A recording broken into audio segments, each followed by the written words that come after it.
Let's come to myth 5 and perhaps just review for a second. Our way of inquiring, of learning, is like the old Archimedean screw that goes around, and as it does, it goes deeper in. And as it goes deeper in, it also brings more out. And both of those qualities, the further penetration, gives us a sense of going into the future, but what is being brought out gives us a sense of a different past.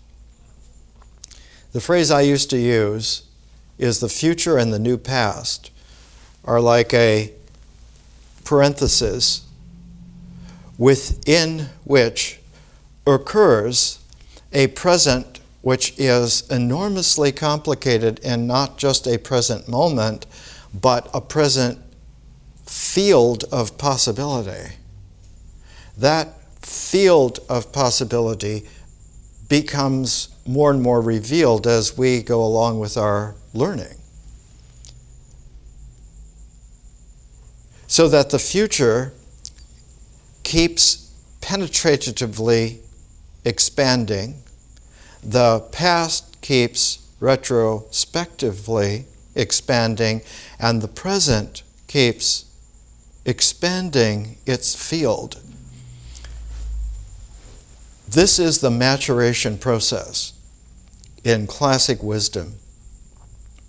Opposed to that was the style of education that was brought in when civilizations began to become very strong about 2500 BC. The inculcation of civilizations introduced a mind that was too powerful to fit into the natural cycle and began to dominate and control the natural cycle. You do not have this problem in cultures. And the whole purpose of a tradition is to keep the perspective, to not let individuality of mentality take over and dominate. It would be considered a form of insanity.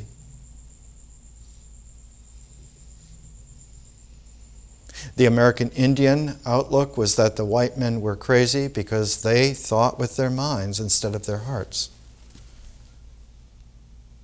They wanted to think things through right rather than to live right. And so with Myth 5, we're coming to a deepening in terms of the future and also a complexification in terms of the past. We started in myth with the prolegomena to the study of Greek religion, and Inanna, Queen of Heaven, her mythologies by N.A. Duana. And we saw that the classical understanding of the classical era was completely truncated during the late antiquity. The Greeks had already reduced everything down, and then the Romans codified that reduction and squeezed it even more. And when the Christian Roman Empire came into being with Constantine in the early 300s, they squeezed it even more and reduced everything even more until in the medieval period it was reduced down to almost inconsequentiality. By the 600s AD, classical learning was limited to such a thin group of men. Almost no women were educated. And the education was snippets of classic works like the sentences of Peter Lombard, they would take sentences that were pithy from 200 or 300 different works and put them together, and schoolboys who were largely monks or priests would learn these little snippets in order to give themselves little quotations that then they would use in debates and in arguments. And the Dark Ages, so-called, came into play largely because learning vanished from the entire European scene and vanished almost completely. In his History of Western Philosophy, Bertrand Russell said that by the late 800s was the first time in over 300 years that a philosophic genius lived in the European scene, and his name was John Scotus Eriugena, and that he stood out like a brilliant needle on a plane of mediocrity that then extended for another 300 years. And so in about a 600-year period, there was only one true philosophic genius. He was an Irishman, and he went to the court of Charlemagne and produced a short-lived Carolingian Renaissance at the time. What was lost progressively was this reductive funneling. And what ballooned out more and more was an artificial mythology. Instead of having a mythology that came out of nature, a mythology of the sky and of the earth, of the clouds, of the springs, of the stars, instead of having a mythology that was based upon the rituals that emerge in existence, in existential ways of doing, they were made up. The rituals were made up, and they were made up to fit doctrines, mentalities. We're trying in our learning to at once penetrate through the baffled mind that has emerged because of that. And the baffled mind continues because the cultural confusion continues to support that. We see today the absolute insanity in the homeland of Inanna, where her father set up the first really great international civilization in the world 4,400 years ago. There's nothing but chaos now. And paradoxically, Ineduwana and her father Sargon, whose name was pronounced at the time Sharukan, the true king, were Semitic. So that the first civilization in what is today Iraq was a Semitic civilization that was international. The trading routes went from India to Ireland, from the Scythian Central Asia all the way down into Nubia and Ethiopian Africa, 4,400 years ago. And so it's a curious thing. We're trying in this next pair, we're going to take the great little work by Gladys Reichard, Navajo medicine man, sand paintings, and we're going to pair with it J.R.R. Tolkien's translation of Sir Gawain and the Green Knight.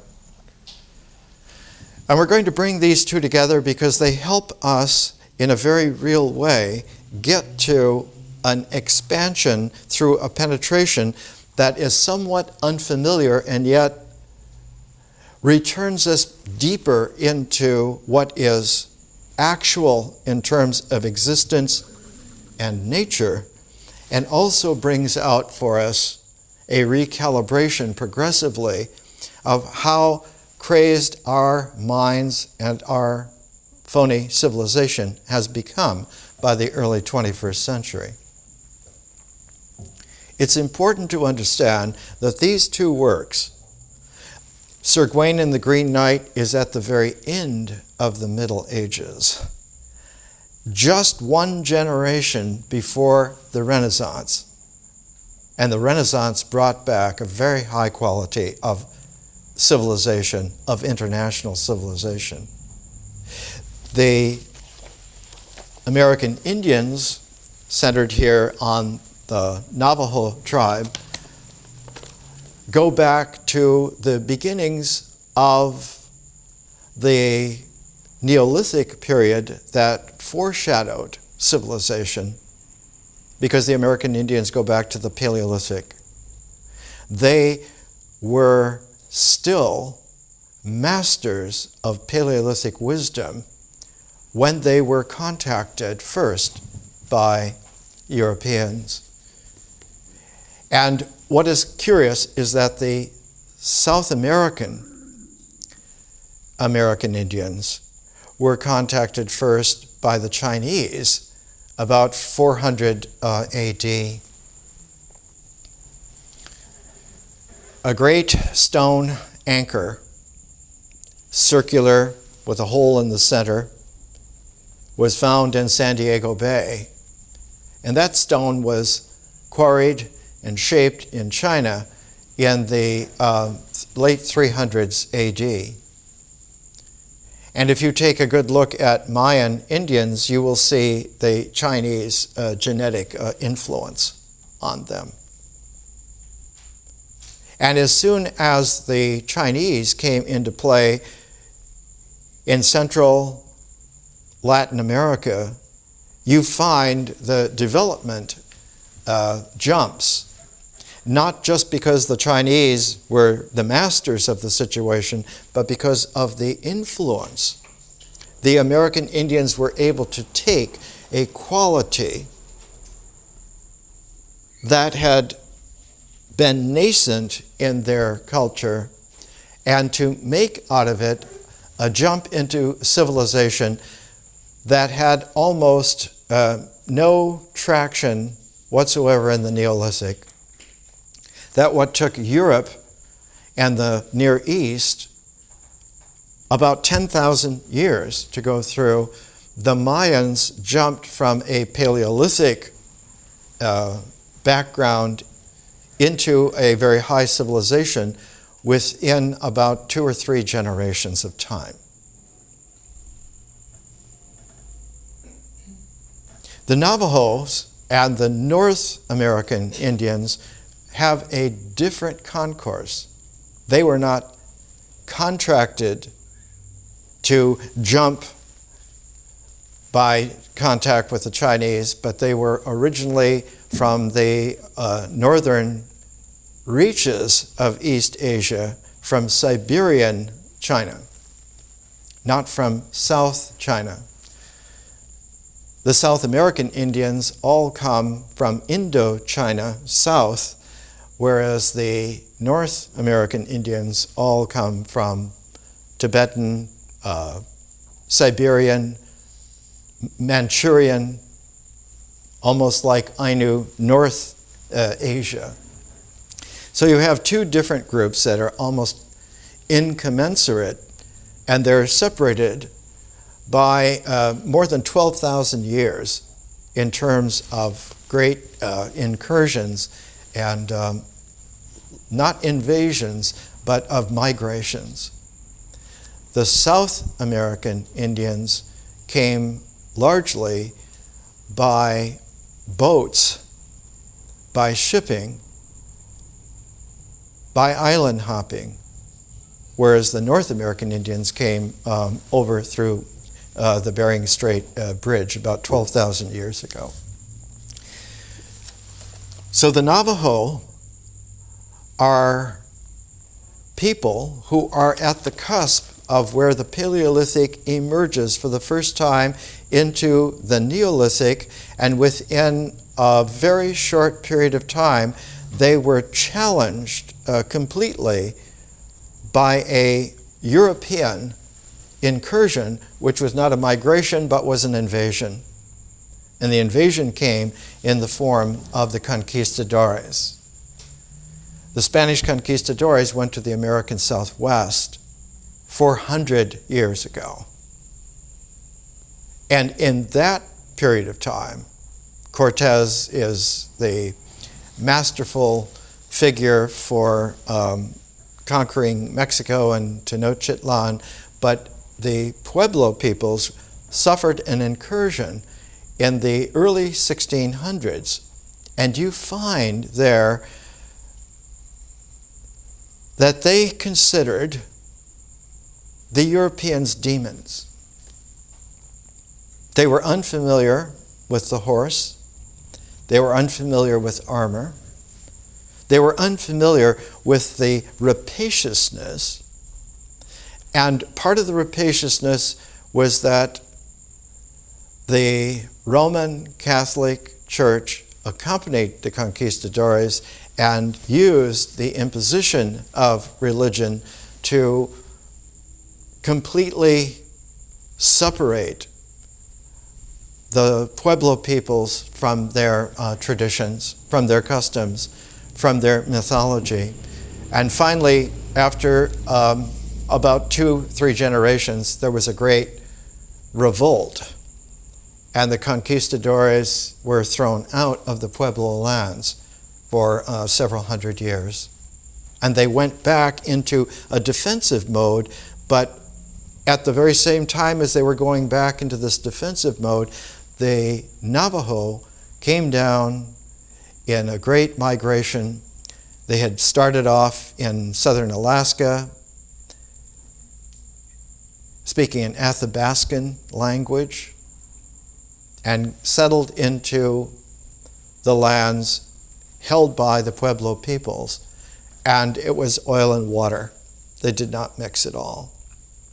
The Navajo immediately appropriated the horse, whereas the Pueblo peoples shunned the horse, would have nothing to do with it.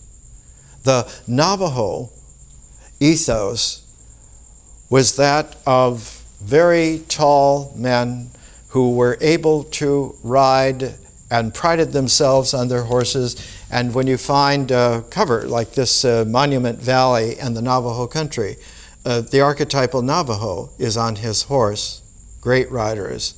And one of the early forms of Navajo weaving was to weave the saddle blankets for the horse. And if I can find it, I'll bring you a Yebiche saddle blanket, which is like a holy saddle blanket, which is meant not just to ride on a horse, but it's meant that wherever you sit on that Yebiche blanket, you are now in a holy place. I received that about 30 years ago in some work that I did with the tribes. A medicine man sand painting is made to sit on. These sand paintings become the altar, and that altar now is the place in which the person who sits there is sung over. And as they are sung over, all of the powers in the language, the images accrue to that person, because the sand painting focuses that energy, that power, those images, that language, those feelings onto the person. And that person becomes both very blessed and very dangerous at the very same time.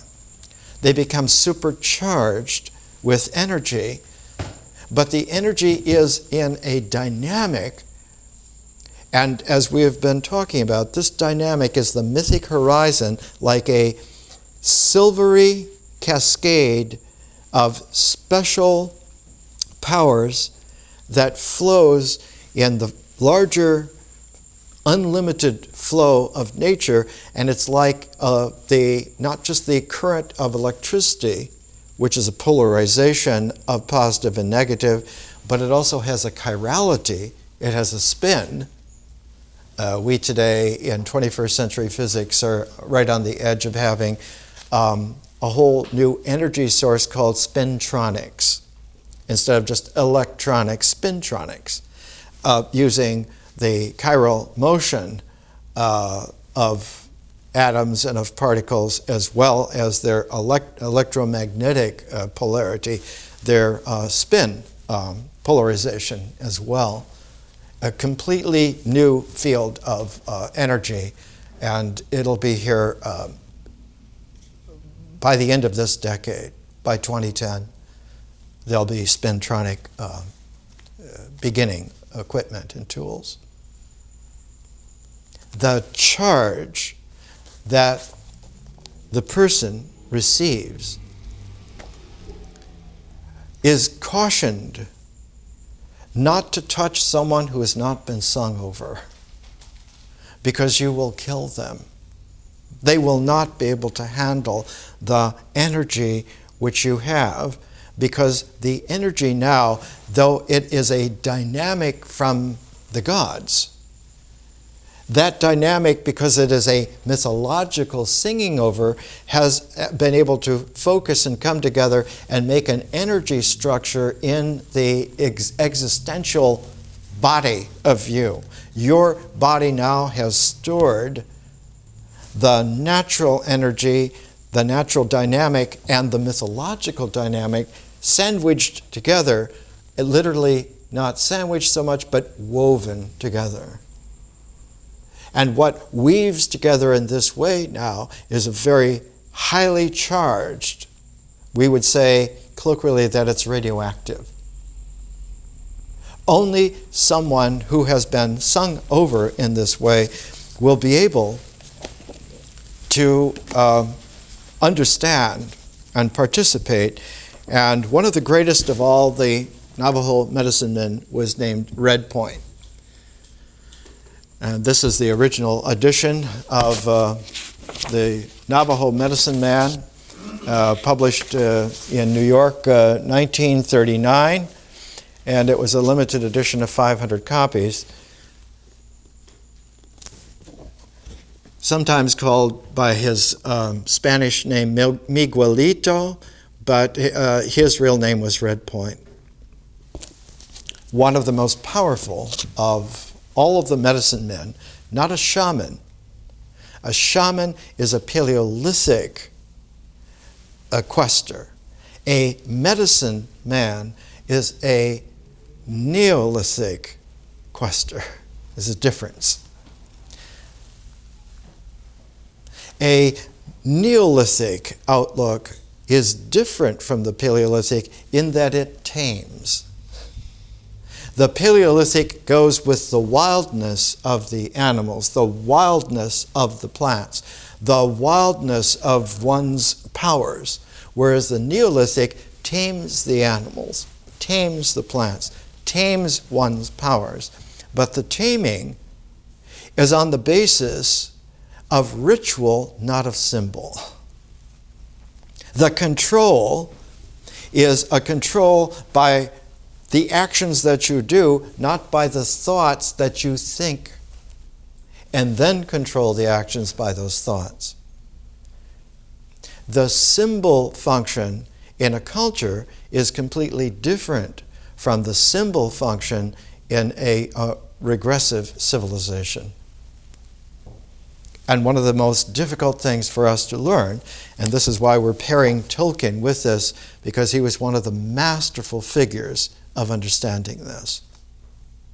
His whole influence was because he did not begin with a mental idea of the mythologies, but his whole basis of beginning was with language. He was a master of languages, and because because he was raised in Africa, South Africa. He had a completely different calibration for plants and animals, for landscape. And when he went to England, he saw England as a kind of a middle earth, a middle world. It wasn't the primordial Africa, and it wasn't the over-sophisticated Europe, but that there was some kind of mysterious bucolic quality in the English land. When he became a professor at Oxford, one of the earliest works that he produced was an edited edition of Sir Gawain and the Green Knight, 1925.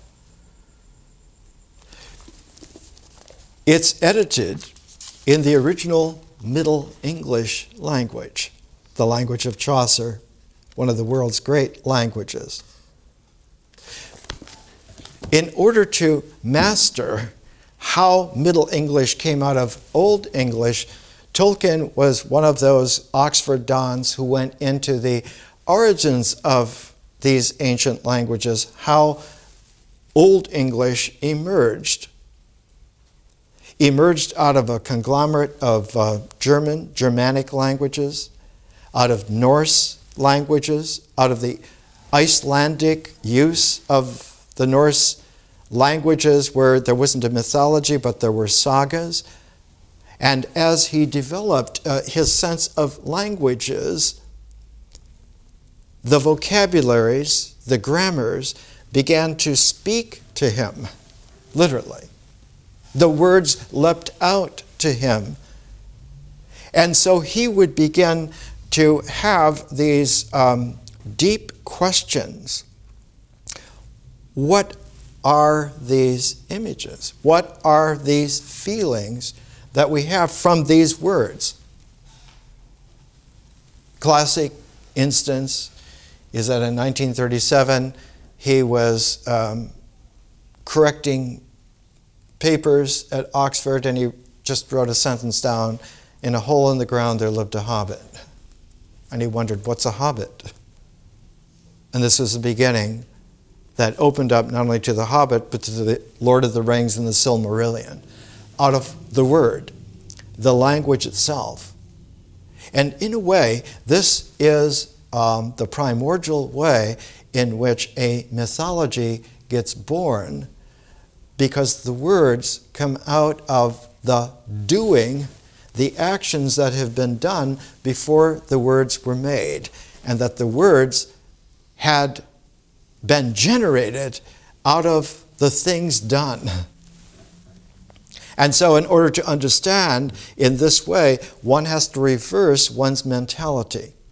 One goes back to the ritual traction of myth in order to find out, what do you do then to get this word to generate, to come into being? Because the word will carry the feeling, will carry the image, and an image, feeling tone, loaded word is protean. It will be not just a noun and a verb, but it will be the point at which the noun goes into the verb. The noun as a ritual energy structure will go into the process of the language. And it is this mythic process of the language that has a dynamic quality to it. And if you take a word ritually and you put it into a mythic charged dynamis field, what comes out of this is a very peculiar quality. It's not a mind quality. It's that the body becomes charged. The physiology becomes charged. One begins to have the power in the hands, the power in the heart, the power in the feet. The sense of movement shifts into a mysteriousness. Instead of just walking, you begin to glide. Instead of just reaching for something, you work with accepting it.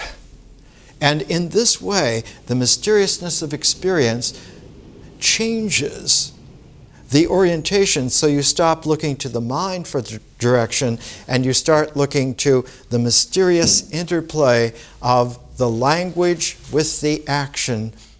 And Gladys Reichard says of this is not just now language, but is a special form, rhythmic form of language called chant.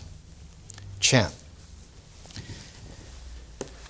Now, the term chant that came into play in this way owes a great deal of its existence to the great American poet Walt Whitman, where he did not call what he was writing so much poetry, but he called it chants.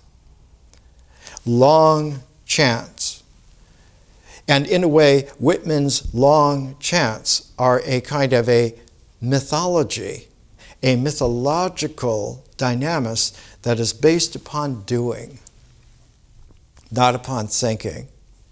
And that doing is something that then merges as a focus between the chanting language with its feelings and its images and the protean quality of nature coming into play, so that the physical body now has two sources of dynamic that weave together. And the weaving is such that you can weave a mythology, but you can also weave a spell. You can weave a chanting. Now language, the mythic oral language, has a double source of power, and it calls out a special quality of the mind. And that quality is that the symbols now do not just focus something, but they bring it into a picture. All of the images, all of the language fit together and they make a frame. Not just a frame of reference, but a frame which we are calling a square of attention. One is able to look at this picture, at this frame, and with a special quality of that gliding, of that accepting and gifting quality of action, the frame is addressed in just this way, and instead of it just being a picture, it now becomes an openness. It becomes a transparency, like a window, like a gateway, like a doorway, through which one can, with the ritual energy that one has, one can walk through that doorway. One can walk through that gateway. One can see through that window in such a way that as you look to see, your visionary seeing sees more and more. And the great Black Elk speaks when he was in Europe dancing with Buffalo Bill's Indian show in Europe, dancing for all the royal heads of Europe. He got an insight that his family were ill. And so he went into a visionary mode and flew in his spirit all the way back over the South Dakota lands. And he honestly wrote that as he looked to see, he could see more and more. And he could see the sickness of people in their teepees. And he had this X-ray vision, this mystical vision. This now is a third quality of dynamis, and when it is woven with the mysteriousness of experience and the vast powers of nature, you have this triple weave, which gives you a very interesting quality. The French weave technique calls it a jacquard pattern. You can see two distinct patterns at the same time with a slight shift of perspective. They are both there at the same time. And what occurs to you is not only are there two patterns there, but there is the weave itself, which plays these patterns, but is itself a distinct third quality. For Gladys Reichard, she wrote,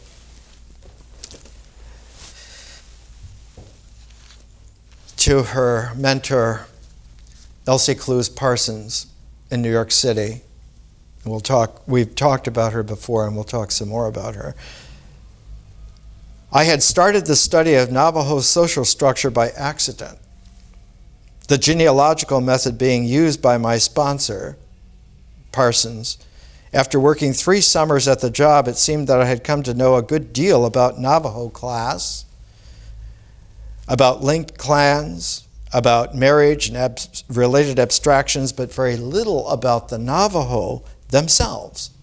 Personality was not largely used at the time. I concluded that a study of structure is indispensable for any kind of social study, but that it is by no means enough for the understanding of behavior, attitude, motivation. I was interested in crafts and decided that learning to weave would be a way of developing the trust of the women, as well as of learning to weave and to speak the language. By this attempt, I would put myself under a family aegis, and my work would be primarily with women.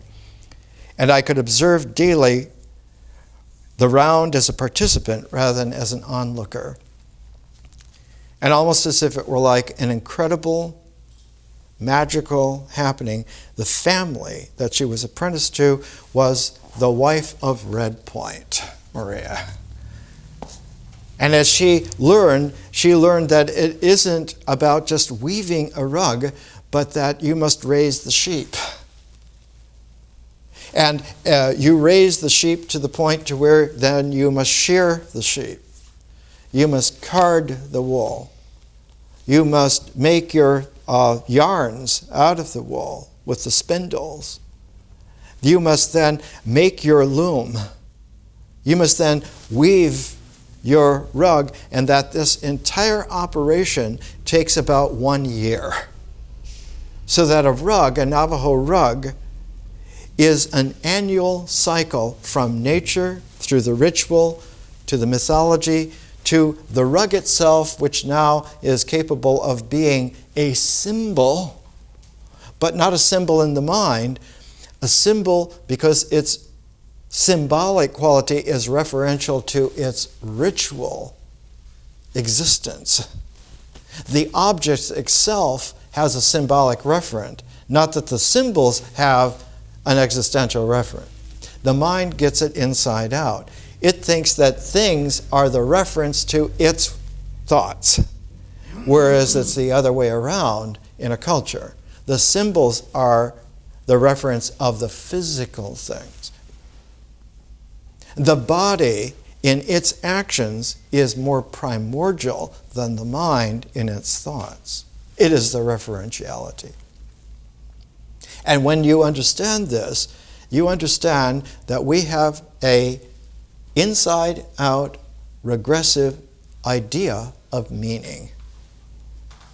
Meaning is in what you do in your body's integrity with nature and its traction and existence, and the thoughts are the completion of that, not the controlling aspect of it. Literally, most education over the last 2,500 years has been an inculcation of the ways to become artificial and crazy. We're reversing all of that by a recalibration. So we're taking our time, and we're not going to get to symbols in the mind for another couple of months because we want to be prepared to have a heartful sentience before we get to the whole question of what is intelligence. Let's take a little break.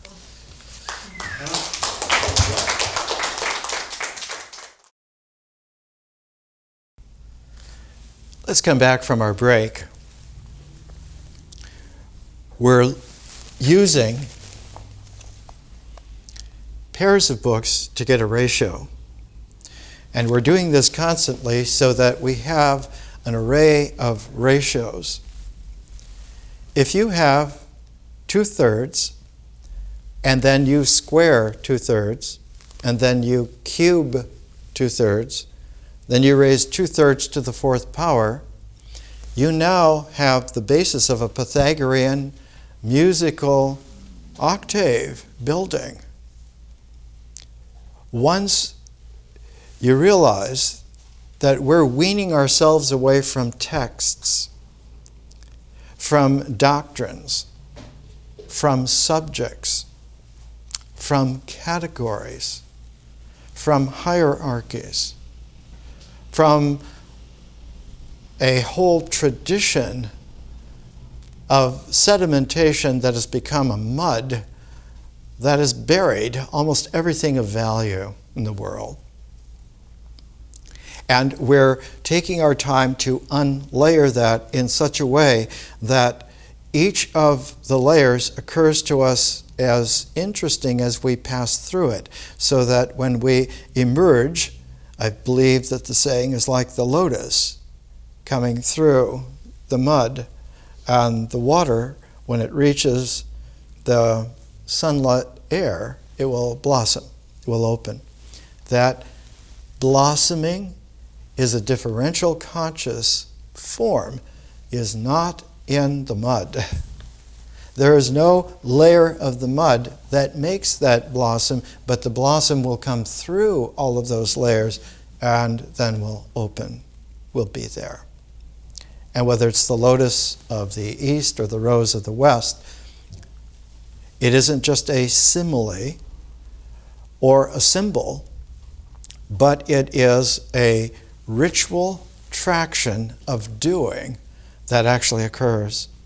And what blossoms out of it is a new quality of experience that now is the basis for a new square of attention that can extend all the way to art forms. And when our experience is the basis of the meaningfulness of a mind integral, that mind integral will have its transparent symbols and allow us to vision through that. And out of the visionary dynamic will emerge new kinds of forms. Art forms are not integral forms. They're not the forms of ritual, of existentials. They're not the forms of symbols, of ideas. They are differential forms, and their structure is made to open out rather than to focus in. One of the deepest understandings of this was written by a man, Heinrich Zimmer. I'm going to bring a couple of his books in next week. One of them contains Sir Gawain and the Green Knight, an essay on it, along with several other myths from India. It's called The King and the Corpse.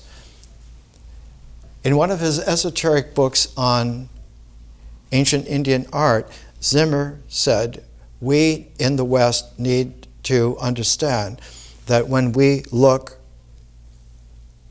within, the eye of seeing is a singular eye. And what that eye sees is not singularity, it sees all. It sees the allness. And so the differential consciousness learns that when seeing, one doesn't look to the thing, to the focus. One sees the unity in every aspect of every level, expansion into infinity. It is the infinite field of the spiritual person that is one of the forms of art. So that one's person, one's spirit person, is an art form. And as an art form, it is capable of something that the integral cycle cannot do. The integral cycle can complete, but it cannot perfect. And so we're looking at a learning that takes us patiently for a year, each week, in a paced way, through 4 seasons of a natural cycle, so that we get the complete integral.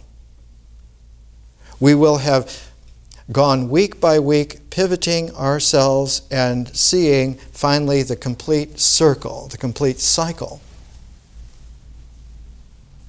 But having done that, we will not close it, but we will pivot and come back through it, but in a different way. We'll come back through it in a differentiating way, showing arrays of possibility that open and open and open. And the possibilities open on a structure which is a harmonic. We're looking at Gladys Reichart's Navajo Medicine Man sand paintings and J.R.R. Tolkien's translation of Sir Gawain and the Green Knight. Now with Tolkien, his translation appears also in a collection called the Tolkien Miscellany. Even though his edition of Sir Gawain and the Green Knight was Oxford 1925 and the second edition 1967, it's in Middle English. The English translation was never published in his lifetime. It was only years after he died that his son Christopher, putting together his father's writings, put an edition out of Tolkien's translation. It's an important thing because Tolkien was one of the few writers of the 20th century who understood the difference between fairy tales and mythology. A mythology is the oral language of experience where feeling-toned images are the way in which the dynamic progresses its way through a beginning, a middle, and an end. A sense that this is the plot. This is the movement, not the plot as a structure, but the plot as a dramatic movement. It is a narrative dynamic. And that narrative dynamic has a vectored purpose. It begins, it has its complications and developments, and leads to an end, a conclusion. That particular narrative line is not a geometry line, but it's like a sinuous fiber which now can be woven with other sinuous fibers, but the fibers are not existential, they are durational. So that a mythology is a woven cable of the fibers of myths, not as existential things, but as dynamic flows, processes. And it's out of that the mind will emerge. So that the mind comes not out of nature directly, but comes out of experience directly. Which is why the all-important quality for human beings has always been to have experience which flows within nature, so that when the mind emerges out of that experience, it will carry nature with it. But it will not carry nature with it as a content, but as the dynamic context within which experience is realizable. And the mind is a structure that is made specifically to complete the natural cycle in realizing. An idea. The image of it is, in the cartoons, the light bulb going on. Let's shed some light on this. An idea is made to emerge out of an enriched experience of feeling tones and images that flows beautifully participatory within the grand concourse of the river of life. And so the boat of our experience, or the swimming in our experience in that stream of life, is extremely important. Aldous Huxley once observed, he said, the psychotic is someone who drowns in the very same water that the mystic swims in the perennial philosophy. Tolkien understood that when you make a grand work of art like Sir Gawain and the Green Knight, there is a quality where the language at its origin is a mythic experience that must flow through the transparency of its symbols into a visionary consciousness, which allows then the work of art to emerge not in a rhetorical language, but in a poetic. And when it successfully does this, the mythology transforms into a fairy tale. The mythology is made so that the mind may realize, but a fairy tale engenders so that what occurs is real. And the difference between realization and reality is the difference between the mind and the cosmos. The cosmos is quite real, and we are, because we are not part of that cosmos, we are part of the harmonic of that cosmos. When Tolkien begins Sir Gawain and the Green Knight, he has an appendix which his son put in the back, the verse forms of Sir Gawain and the Green Knight. And he says, the word alliterative as applied to the ancestral measure of England is misleading, for it was not concerned with letters, with spelling, but sounds, judged by the ear. And so the ancient phrase is always, those who have ears to hear, let them hear.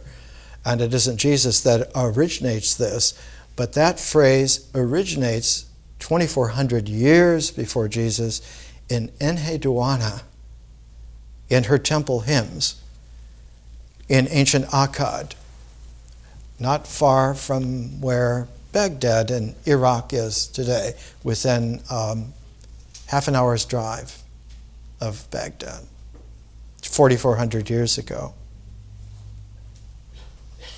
She, as we saw, had her father set up the world's first great intercultural trading realm, stretching from Ireland to India, from the Central Asian to the Central African. And within all of that, the trade routes had to go through many different cultures, different cultural areas. The Indus civilization was already an amalgam of dozens of cultures. The Nile was already an amalgam of all of the Egyptian nomes and many other districts. The Euphrates and the Tigris, the same. And so you had this tremendous array for the first time of hundreds of different cultures that had to be knit together. The matrix of that was the responsibility of Enheduanna to weave together the myths of each of the 42 temples in Sumer and Akkad, that over thousands of years there had evolved 42 different temples, each with their own god, each with their own mythology. Her task was to weave all of these together, not in a super mythology, but in a transform that would allow a new form to come out. And so her 42 temple hymns are not made for the temples, but for the connecting of the dots of all the temples together into a new gestalt. And the gestalt was that of all these gods, all these mythologies, there is a deep, mysterious similarity of sourcing which can be experienced if we expand ourselves from identifying with a single culture and learning about dozens of cultures, dozens of different gods and mythologies, and this comparative method at the time, 2400 BC, yielded a sense that the temple is a mythological ritual focus and is technically a cult location, whereas the divinity is a concourse of the dynamic charging the energeia of the structure of individuals, of persons. One experiences now the divine not just feeding at the cult trough of a temple. And so in the myths of Inanna that we took, we saw how mythology in its first great civilized form 4,400 years ago became a quality that progressively influenced the world. Inanna's myths and the temple hymns were standard school books all the way through the history of the Near East and resurfaced in a tremendous burst of a renaissance at a time of a king called Sargon II. He took the name Sargon for himself, and Sargon II was the one who invaded Israel in the 700s BC and was the subject of the warnings of the two early prophets of the time, very powerful, Amos, who was the first of the independent prophets, and Isaiah. It was Sargon II who made the first exile. He took all of the Jewish citizens of Samaria and transported them, not just them, but any of the cultures that he conquered, any of the kingdoms. He shifted their populations so they would have to live and grow up in different areas from where they were founded in their customs, where they were founded in their traditions. And so people were transported all over. And this was a development of the technique that the original Sargon had used, but Sargon II enforced this in such a way that he established a Assyrian, not Syrian, but Assyrian control in an empire, and its center was in Babylon. Eventually, 100 years later, the second part of the Holy Land, Judea, was conquered about the time of Jeremiah, and a second wave of exile was put into play. But in between those two layers, the great prophet Ezekiel was the first one to use the phrase, Son of Man. And he did this about 590 BC. And was shown in his vision that there were now no longer any places that could sustain the developed energy of God, that it was so powerful it would not fit into any particular temple nor any group of temples, but that it was made to go into a population of spiritual people of unlimited numbers, so that it was mankind spiritualized was the only likely altar for the now greatly realized and greatly more real power of the divine. This quality, one finds, is of historical consciousness, not of myth. And so the great transform comes because works of art will generate a historical consciousness. But in order to do so, the mythic experience must let itself be transformed, so that the basis now of historical consciousness becomes the symbolic mind. And if the symbolic mind is not transparent, it will not have consciousness. It will not have vision. There will be no works of art generated to be prismatic, to take that conscious dynamic and allow it to be differentiated further into historical consciousness. So when you come to Sir Gawain and the Green Knight, the book itself survived miraculously. There was only one copy in the entire world.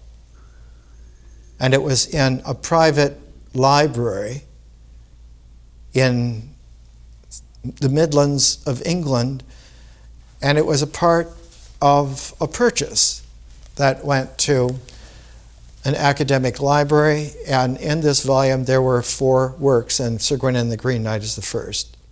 The second is called Pearl. The third is called Purity, or sometimes translated as cleanness. And then there was a fourth. Tolkien says in here, out of the 101 sections of Sir Gawain and the Green Knight, each one of them ends with a 5-line special form known as the short first line, which is the bob, and the other 4 lines, which is the wheel.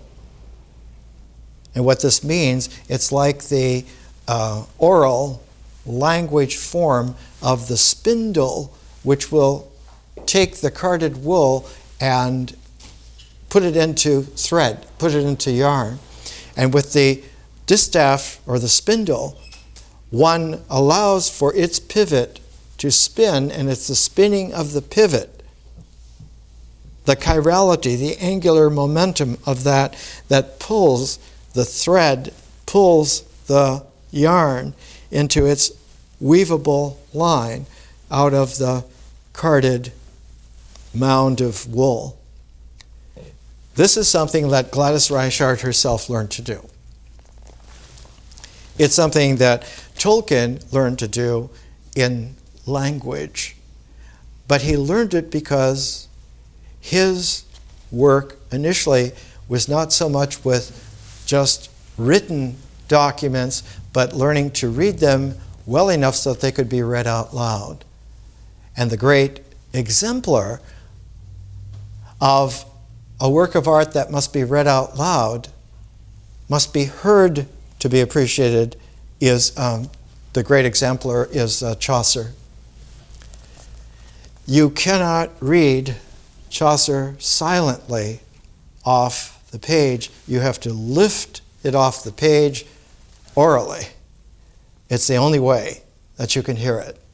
And when you do, the sound of Chaucer, the sound of great Middle English, comes through with that mysterious tone that one recognizes right away. That this is not a barbaric, primitive language, but this is a deep transform. This is a humaneness speaking. That no one that you have ever talked to in your life, or your own talking to someone in your life, has ever had this quality of the depth of heart. Chaucer said of his works, "I write of a fair field full of folk." That the facets of humanness are so enormous that every single human being who is humanely hearted, and they are realizable not in their individuality, but in their character. It is the sentience, the wisdom of the heart of someone's character that is the first sense that forms. It's the configuration of what one does in the humane-hearted life that one lives. It isn't that you are your experience, it's that your experience is the configuration of the figures of what you do. And the configuring is based on the figuration of what you do. And it's not so much that it's geometrical to be true, but that it is woven in such a way that the character of your sentience will be natural, in the sense that there will be no bifurcation because of your actions, between the way nature is dynamic and your experience is dynamic. And when they are that way, one says then that the rituals are pure.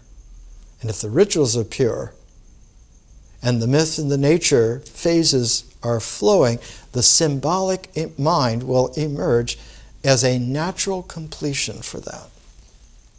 It will be a symbolic structure where the ideas will be realizing, and that realizing then will be an understanding.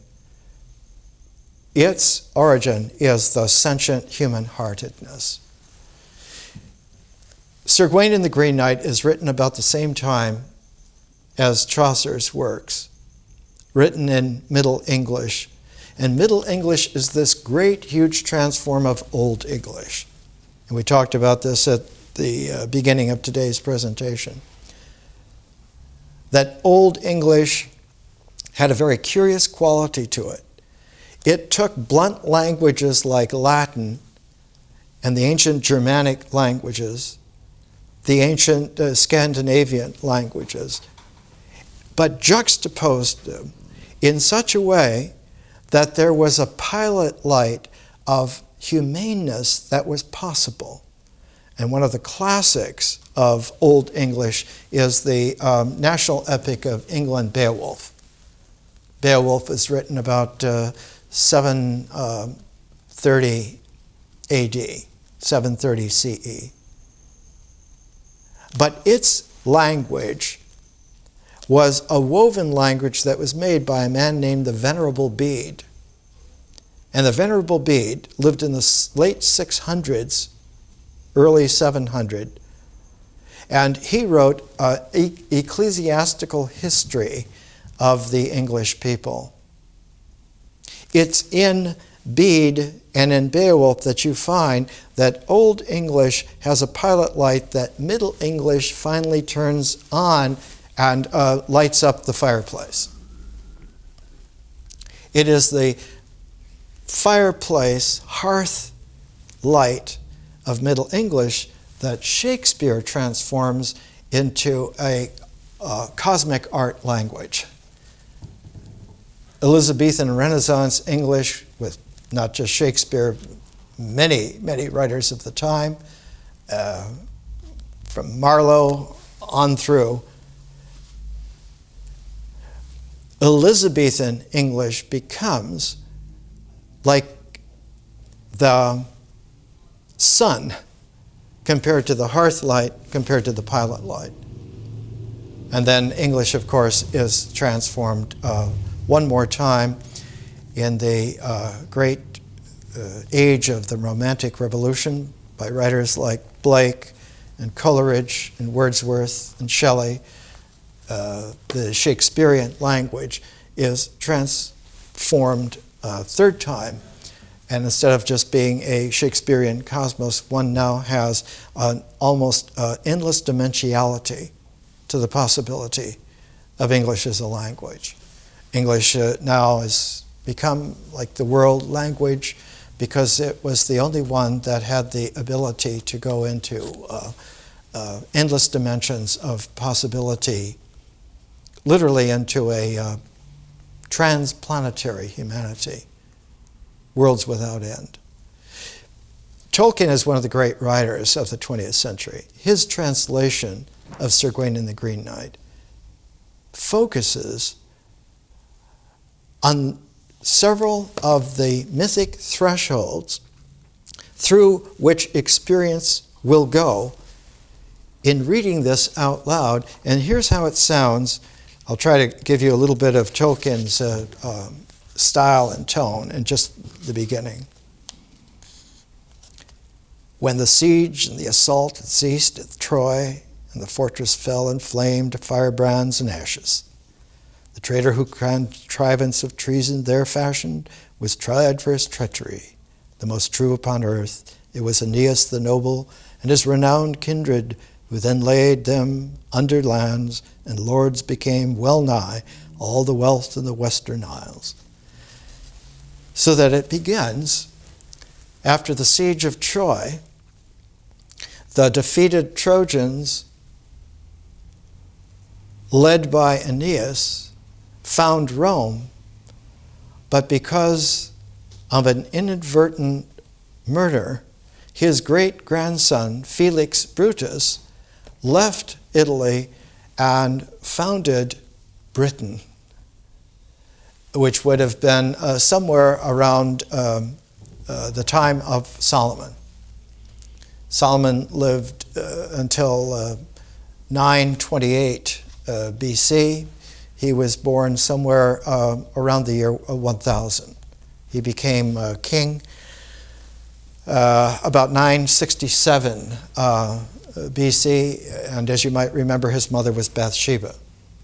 And out of all of the sons and children that David had, he promised Bathsheba that their son would be the next king after him, and their son was Solomon.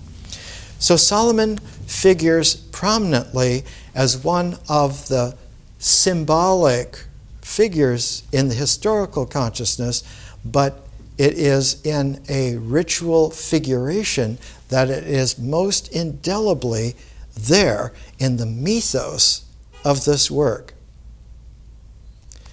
Solomon is extremely famous, and this is the part of Sir Gawain and the Green Knight. I'll leave off the Tolkien tone. This is the emblem that is on Sir Gawain's livery. It's on his shield. It's on his horse's saddle, Gringolet. It is in everything that he does. It is the five-pointed pentacle star.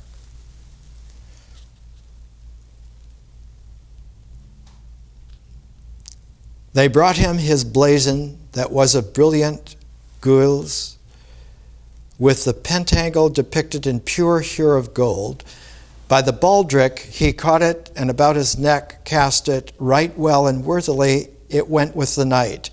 And why the pentacle is proper to that prince so noble, I intend now to tell you, though it may tarry my story. It is a sign that Solomon once set on a time to betoken truth, as it is entitled to do. For it is a figure that in 5 points holds. Each line overlaps and is linked with another. In every way it is endless. And the English I hear everywhere name it the endless knot. That 5-point star, that pentacle, that endless knot, is a figure that can be drawn without lifting the stylus or the pen from the page, and carries all the way through, so it's like an infinity sign. But that 5-pointed star is at the end of each of the 101 sections of Sir Gawain and the Green Knight as that bob and wheel, the 5 lines. So that the pentacle is not a symbol, a mental symbol for understanding the poem. It is a figuration, which is the traction for the configuration that is the realizable depth of what all this is about. Its meaning is something that is realized in the mind, not made in the mind. It is made because experience, flowing mysteriously with nature, does these actions from this beginning through that complication to this end. And that each of those fibers is woven in such a way, in a dynamic fiber way, that the experience has a tenacity to it, a palpability that registers first in the body and references itself in the mind.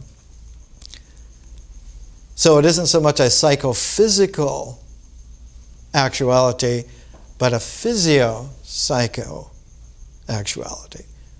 The body first, the actions first, the figuration of life, of what you do first. So that ritual has a primordiality to it, not the other way around. the symbols have a completion. Here's what Gladys Reichard writes.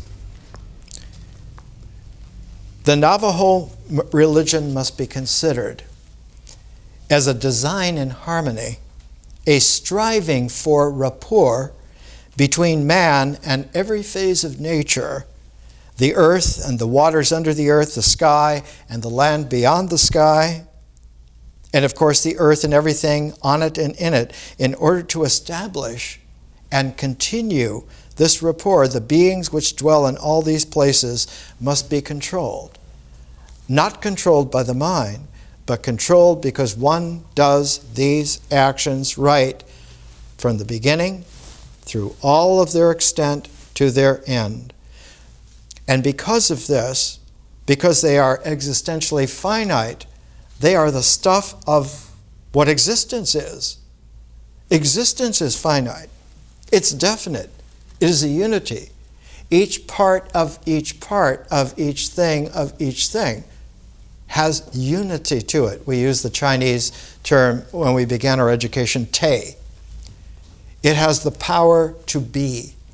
But its be is not a static be, it is a becoming. So existence is constantly, vibrantly there. Its there-ness is because the vitality of its vibration is dynamic. Were nature not to be dynamic, not only would nothing occur, there would be no occurrence. But because occurrence occurs, thusness now is thus. And experience comes out of the interplay between the dynamic of nature and the objectiveness of ritual figure action. And when they're together, experience now is a resolving third, not of two things, but of a process and its things. So the experience now is able to have the things in images and the flow of nature in language. And what holds the images in the language are the feelings. The feelings, if they were things, they would not be able to do this, but it's the gel, the dynamic fluid glue in between that holds the images in the language and allows then for experience that is of that to be the mysterious center of nature. When the mind is able to realize this, the mind now is pure. She says, the Navajo differentiate between masked gods and holy people, and in so doing, confuse their own categories as well as ours. That if you try to understand something initially through categorical plans, doctrines, you will always produce a bafflement, a confusion, which is not really realizable. It's not really complete. So one has to turn it around and go the other way. When Gladys Reichard was first working on the Navajo language, she eventually wrote the great grammar of Navajo. Having lived with Red Point's family intimately, season after season. But when she first went there, she went to a great Franciscan father, Berard Halle, because he was supposed to be the expert. Here's the part of the letter that she sent to Elsie Clues Parsons at Barnard and Columbia colleges. I thought he had my point of view. He answers me at length and with enough great detail, saying he doesn't think I know enough to even wash behind my ears. Holds up Mrs. Armour is a model of how to do work among the Navajo. Even mentions a nice house with curtains and an easy armchair, etc. I guess, except for linguistic help, I can count him out. She was one of the first great women anthropologists who was a quiet woman, a lonely spirit, they used to say of her. And because she wasn't larger than life like Elsie Clues Parsons or Margaret Mead or Ruth Benedict, she was shunted in such a way that her work was eclipsed all during her life. And it wasn't until a generation after her death that the realization of the greatness of Gladys Reichardt's work was founded. One of the great volumes that contributed to this was the Bollingen Foundation put in the Bollingen series, a big 2-volume Navajo Religion by Gladys Reichard. It's now reprinted in 1 volume in paperback. But when it was brought out, it was astounding how completely she had covered the entire range of anthropology, and that some 40 or 50 years after her work had been done, modern anthropology follows her methods, her modes, not the modes of the priests or the published professors at places like Harvard. It's her work which set the tone.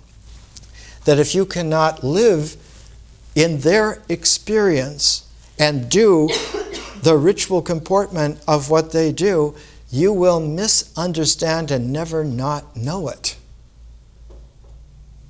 So that the quality of civilized life must first found itself on the old American Indian saying, do not criticize someone until you have walked a mile in their moccasins. If you cannot empathize with them, you cannot sympathize with the universe. And without that, your experience will be daydreaming. More next week.